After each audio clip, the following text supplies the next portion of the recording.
Get ready and buckle up, everybody, because Meghan Markle is back again.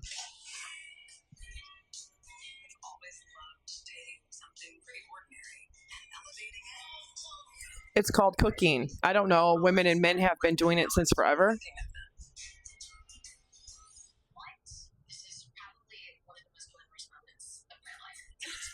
That is so cringe. I'm going to share some little tips and tricks. I see what color I gravitate to, and everything goes from there. And how you can incorporate these practices every day. That's what you want. You want that shape and texture. This is about connecting with friends. Wow. I love that we're doing this together for the first time. Making new friends. That's so good. New family now. Like just learning. And how much money we have. We're not in the pursuit of perfection. Oh, don't even go there. Pursuit of joy. Love is in the details. I have to do it totally wrong. You did it totally right.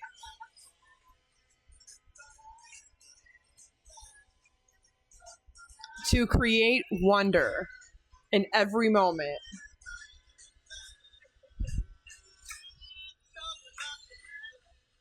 With love, Meghan. New on Netflix. Coming soon. January 15th.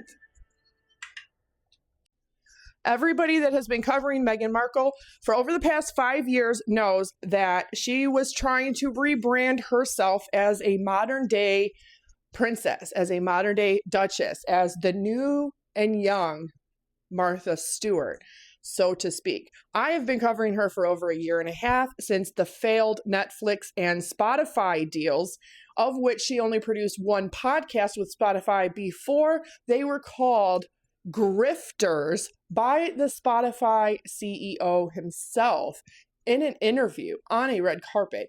But you can check on YouTube. There is a lot of content creators who covered the show Harry and Meghan on Netflix because Netflix gave them a contract and a deal for over $100 million. $100 million. And all they produced was a 6-part docu-series wine fest about themselves called Harry and Meghan. And Harry also helped do the Invictus Games Netflix show that was several episodes long as well.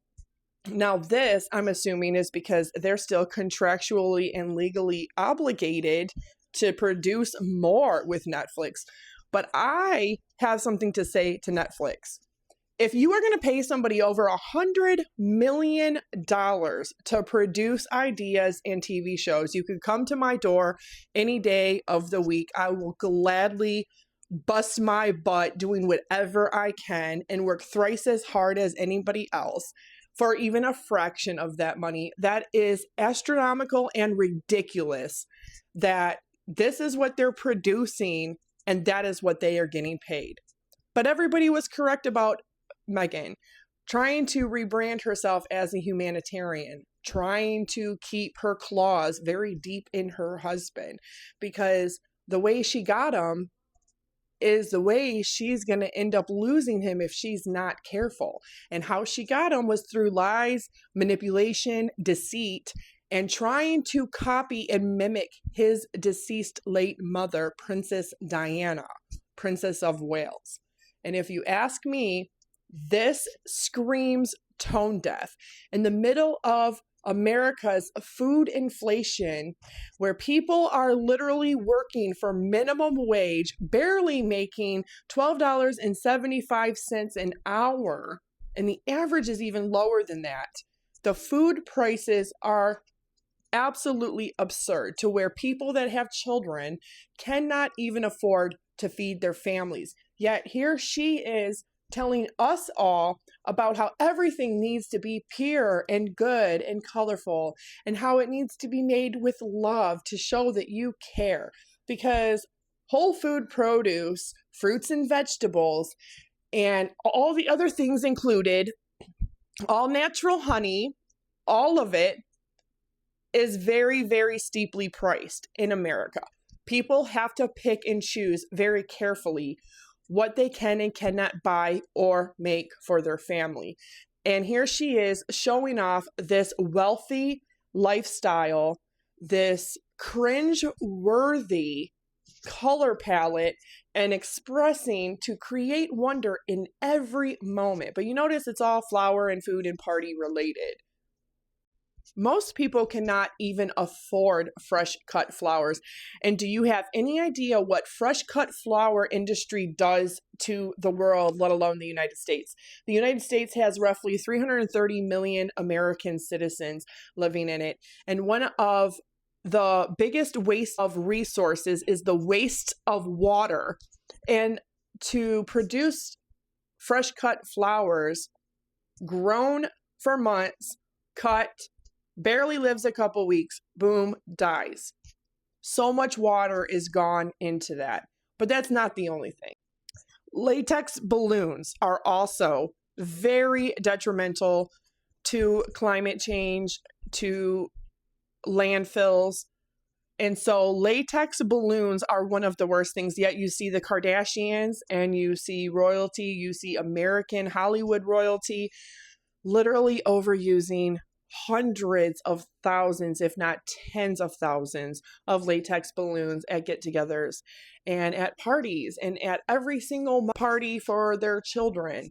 And it's just absolutely getting to be ridiculous that they're the ones preaching to us about how we need to be more eco-friendly, that we need to be more conscientious of our carbon footprint. Yet they're the ones that are doing this.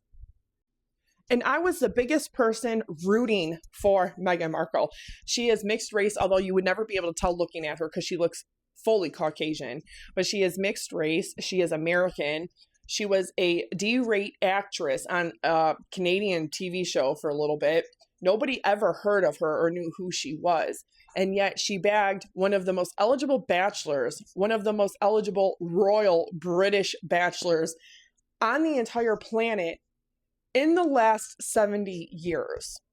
I was rooting for her. I thought she would be phenomenal in her role as Duchess of Sussex, as the wife to Prince Harry, and I rooted for them. But that very quickly changed once we started to see her own actions, words, choices, and behaviors were nothing more than a control, manipulation, narcissistic tactic to get what she wants when she wants it. And she wants to have the say and the control over everybody and everything while making you think that it's all wonder and with love. I think there couldn't be anything further from the truth here.